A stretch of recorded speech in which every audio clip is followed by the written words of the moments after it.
Naxçıvan Dövlət Universitetinin keçmiş rektoru isə Həbibbəylinin qızı Günay Məsimovanın Almaniyada bank seyfində saxladığı 1 milyon avrodan artıq nəqd pulu və qiymətli əşyaları fırıldaqla ələ keçirilib. Hadisədən sonra polis tədqiqatlara başlayaraq bu pulların hansı yollarla Almaniyaya gətirilməsini araşdırır.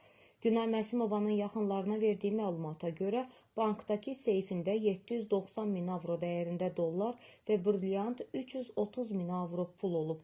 Pullarını və qiymətli əşyalarını ələ keçirən isə onun Almaniyada yaşayan tanışı F.M. olub. O pulları götürüb aradan çıxa bilsə də polis qiymətli əşyalarının bir hissəsini tapıb və məsələ aydınlaşana kimi müsadirə edib. Pulun dəqiq məbləği ilə bağlı rəsmi məlumat yoxdur. Pulun və qiymətli əşyaların mənbəyini öyrənmək üçün Nürnbergdə araşdırma başlanılsa da Günay Məsimova qaçdığından işi başa çatdırmaq mümkün olmayıb. Bu ilin əvvəlində baş verən hadisə ictimaiyyətdən gizlədilməyə çalışılsa da gündəlik Naxçıvanın araşdırmaları bəzi məqamları üzə çıxara bilib. Bu barədə gündəlik Naxçıvan Facebook səhifəsində geniş məlumat paylaşılıb. Məlumatda qeyd olunur ki, araşdırmalarımız zamanı bəlli olub ki, Günay Məsimova Almaniyada saxta evlilik vasitəsilə yaşama hüququ alıb. Bundan sonra o dəyəri 1 milyon avro olan villa və mənzil alıb. Villanın ünvanını dəqiqləşdirə bilməsək də, mənzil Berlin şəhər Komforter küçəsində yerləşir. Oğurluq hadisəsinin qısa təfərrüatına gəlincə isə Günay Məsimova ötən ilin iyununda Bakıdan Almaniyaya gətirdiyi pullarını və qiymətli əşyalarını Nürnbergdə yaşayan tanışı F.M. vasitəsilə Sparkasse bankında seyfə qoymaq qərarına gəlib. Almaniyada bu cür seyflər, qiymətli sənədlər və 10 min avro dəyərinə kimi qiymətli əşyalar üçün nəzərdə tutulsa da, bankın seyfləri açıb yoxlamaq hüququ yoxdur. Günay ilə görüşməzdən öncə FM bankın Fürth filialında dostlarından birinə xəbərsiz onun adına seyf hesabı açıb. O daha bir seyf hesabı da Günay Məsimovanın adına açıb və kartını özünə verib. Banka gəldikdən sonra FM ona güvənən Günayı aldadaraq pullarını onun yox, dostunun seyfinə qoyub.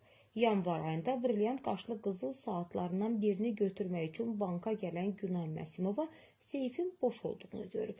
Telefon əlaqəsi saxladıqdan sonra Günay F.M.'in onu aldatdığını, pulu onun yox, dostunun adına olan seyfə qoyduğunu, bir müddət sonra isə götürüb Pribaltika ölkələrindən birinə qaçdığını öyrənir.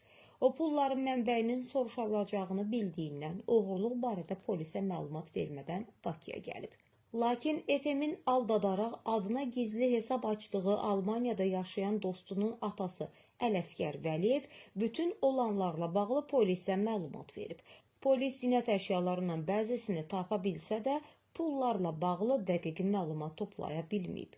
Bir ucu Azərbaycana gedib çıxan hadisə bununla da bitməyib. Günay Məsimova polisə məlumat verən atadan qisas almaq üçün Bakıda bandatildən istifadə edib.